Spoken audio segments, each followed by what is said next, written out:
पुत्रों के अधीन होकर रहे, स्त्री स्वतंत्र होकर कभी न रहे। स्त्रियों को पति के बिना अलग यज्ञ, व्रत और उपवास करने का अधिकार नहीं है।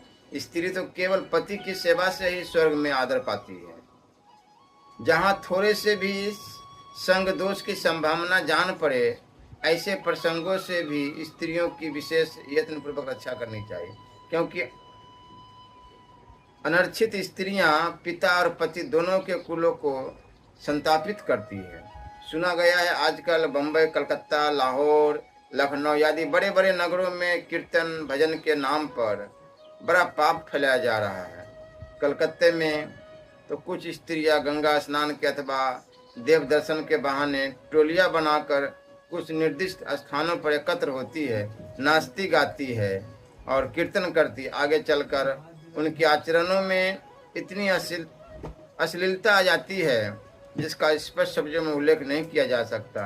वहाँ बहुत सी ऐसी स्त्रियां हैं जिन्होंने गीता आदि धार्मिक ग्रंथ पढ़ाना और इसी बहाने भले घरों की स्त्रियों को अपने यहाँ एकत्रित कर उन्हें कुमार्ग में प्रवृत्त करना यही पेशा बना लिया है। हमारे भाइयों को चाहिए कि ऐसी स्त्रियों से सावधान हो जाए। अपने घर की स्त्रियों को किसी दूसरे के घर किसी निमित्त से अकेले न जाने दे और न इस प्रकार की स्त्रियों को गीता आदि पढ़ाने के बहाने अपने घरों में आने दे। सुनने में तो यहाँ तक आया है कि कुछ स्त्रियां इस प्रकार की पेशेवर स्त्रियों के बहकावे में आकर अपने पिता, पुत्र आदि, पति आदि का विरोध करके भी उपयुक्त स्थानों पर जाती है और वहाँ धर्म और भक्ति के नाम पर अनर्थ होता है। जो लोग इस प्रकार कथा कीर्तन के बहाने पराई स्त्रियों को अपने घर पर बुलाकर पाप करते हैं, उनके संबंध में तो कहना ही क्या कहा जाए।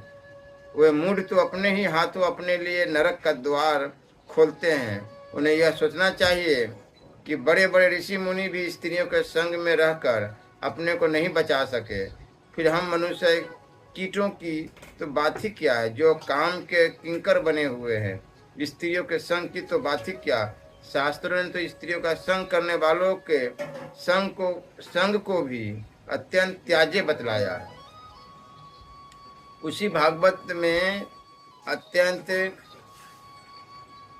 स्त्रियों का संग करने वाले उस संग को नरक का द्वार बतलाया गया है। ऐसी दशा में ऐसा कौन मनुष्य है जो स्त्रियों के संग में रहकर अपने को पवित्र रख सके।